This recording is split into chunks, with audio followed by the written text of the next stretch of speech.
Hello friends, नमस्कार। स्वागत है आप सभी का स्टडी विज्ञान प्रकाश में।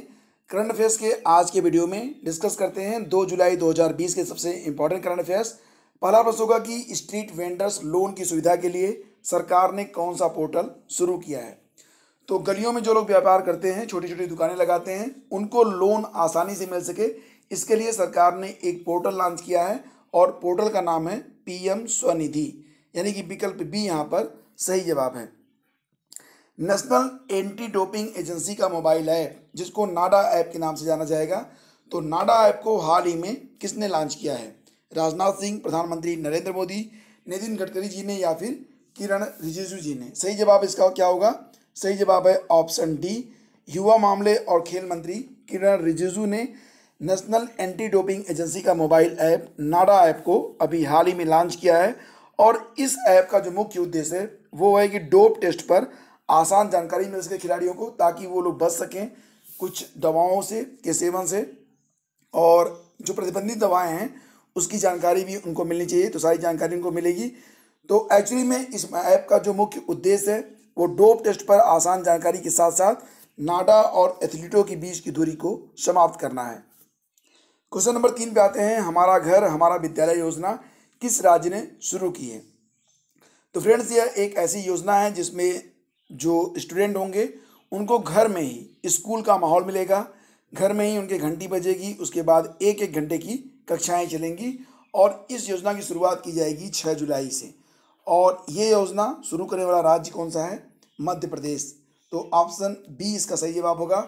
मध्य प्रदेश के जो सीएम है शिवराज सिंह चौहान, और वर्तमान में उत्तर प्रदेश की जो राज्यपाल हैं आनंदीबेन पटेल जी, वही जो है मध्य प्रदेश की कार्यवाहक राज्यपाल भी नियुक्त की गई हैं, क्योंकि मध्य प्रदेश के जो राज्यपाल हैं लालजी टंडन जी, वो वर्तमान में थोड़े से अस्वस्थ हैं।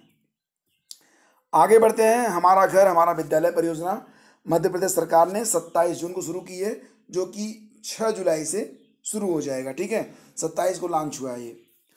सूचना प्रौद्योगिकी मंत्रालय ने सूचना प्रौद्योगिकी अधिनियम आईटी एक्ट तो डैश के तहत प्रदत्त शक्ति से 59 चीनी ऐप को चाइनीज ऐप को बैन कर दिया है।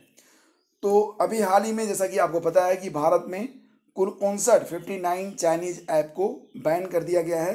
तो यहाँ पर सवाल है कि ये किस एक्ट के अंतर्गत इसे बैन किया गया है।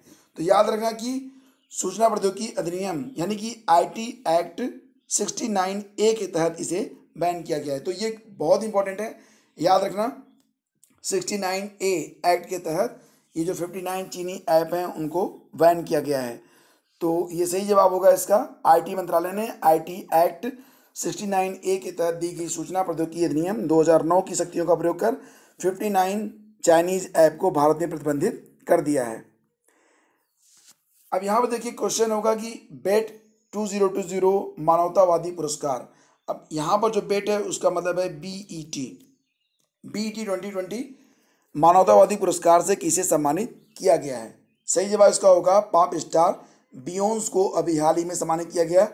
बीईटी का फुल फॉर्म ही आपको पता होना चाहिए, black entertainment television. Black entertainment television ये इसका फुल फॉर्म है। और ये जो अवार्ड है वो संगीत, अभिनय, खेल और मनोरंजन के अन्य क्षेत्रों में उत्कृष्ट प्रदर्शन करने वाले अफ्रीकी अमेरिकों, ठीक है, तो जो अफ्रीकी अमेरिकी हैं उनको दिया जाता है और अन्य अल्पसंख्यकों के योगदान के लिए दिया जाता है। अवार्ड की शुरुआत हुई थी 2001 से। बीईटी का फुल फॉर्म होगा ब्लैक एंटरटेनमेंट टेलीविज़न। और पॉप स्टार बियोंस को उनके लंबे समय के परोपकार के लिए यह अवार्ड दिया गया है। अभी हाल ही में वर्ल्ड स्ट्रैट डे यानी कि विश्व क्षुद्र ग्रह दिवस मनाया गया था। ये किस तारीख को मनाया गया? तो सही जवाब इसका मैंने आपको बताया था इसके पहले के वीडियो में कि विश्व स्ट्रैट डे ये मनाया गया था अभी हाल ही में 30 जून को। और इसी के साथ चीन और हांगकांग के रिश्तों पर विचार करें। अब यहाँ पर 2 फैक्ट दिए गए हैं, आपको बताना है कि दोनों फैक्ट कहाँ तक सही हैं। 30 जून 2020 को चीनी सरकार ने हांगकांग के लिए विवादास्पद राष्ट्रीय सुरक्षा कानून पारित किया है। नेशनल पीपुल कांग्रेस ने हांगकांग की विधायिका को दरकिनार कर यह कानून पास किया है और इसका जो है हांगकांग में काफ़ी विरोध हो रहा है। तो यह स्टेटमेंट सही है। इस कानून को यानी कि ये जो नया कानून पारित किया गया है उसको आतंकवाद, अलगाववाद, राज्य में तोड़फोड़ और विदेशी ताकतों के साथ मिली भगत को रोकने के लिए बनाया गया, कहा गया चीन के द्वारा। तो दोनों ही के दोनों विकल्प यहाँ पर सही हैं, यानी कि ऑप्शन सी इसका सही जवाब होगा। भारत में विकसित किस कोविड वैक्सीन को डीजीसीआई द्वारा मानव परीक्षणों को मान्यता दे दी गई है? डीजीसीआई भारत में जब कोई वैक्सीन नहीं बनाई जानी है, मतलब जब कोई वैक्सीन बनाया जाता है तो उसको सबसे पहले मान्यता लेनी पड़ती है डीजीसीआई से। तो कोविड-19 के लिए भारत में स्वदेशी रूप से विकसित की गई ये वैक्सीन है, इसका नाम रखा गया है कोवैक्सीन। तो ऑप्शन बी इसका सही जवाब है।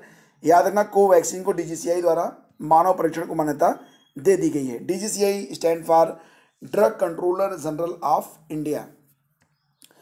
कोवैक्सीन को अभी हाल ही में जिसके बारे में चर्चा कर रहे हैं, डीजीसीआई ने कोवैक्सीन को मानव परीक्षण के लिए मान्यता प्रदान कर दी है। अब अगला प्रश्न होगा कि कोवैक्सीन को बायोटेक हैदराबाद किन किन कंपनियों के सहयोग से विकसित करेगा?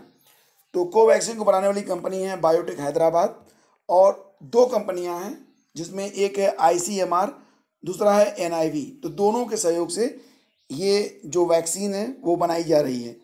आईसीएमआर दैट इज भारतीय चिकित्सा अनुसंधान परिषद, NIV that is national institute of virology. Dream Kerala project का क्या उद्देश्य है? ड्रीम केरल प्रोजेक्ट का क्या उद्देश्य है? कोविड महामारी का उपचार, केरल वासियों का पुनर्वास, बाहरी व्यक्तियों को केरल में प्रवेश न करने देना या फिर अन्य। सही जवाब होगा केरल राज्य सरकार ने विदेशों से भारत लौटने वाले केरल वासियों के पुनर्वास के लिए ड्रीम केरल प्रोजेक्ट की शुरुआत की है। मुख्यमंत्री हैं पिनरई विजयन और केरल के जो राज्यपाल वो कौन है? पी सत्शिवम। तो दोनों आप याद रखेंगे। और ड्रीम केरल प्रोजेक्ट जो है ये केरल वासियों के पुनर्वास के लिए बनाया गया। तो ऑप्शन बी इसका सही जवाब होगा। संयुक्त राष्ट्र संघ के अगले राजदूत कौन होंगे?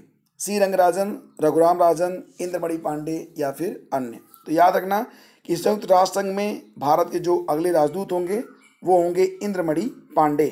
तो ये प्रश्न काफ़ी इंपॉर्टेंट है। अब एक सवाल है आप लोगों से, बताइए कि प्रथम पीसी महालनोबिस पुरस्कार किसे प्रदान किया जा रहा है? रघुराम राजन, सी रंगराजन, शक्तिकांत दास या फिर निर्मला सीतारमण। तो ये चार विकल्प में इनमें से आपको बताना है कि सही जवाब कौन सा होगा। पहला पीसी महालनोबिस पुरस्कार किसे प्रदान किया जा रहा है? तो इसका जवाब दीजिए। और 3 जून की जो करंट अफेयर्स होंगे उसका डायरेक्ट लिंक आपको मिल रहा है वीडियो के डिस्क्रिप्शन में।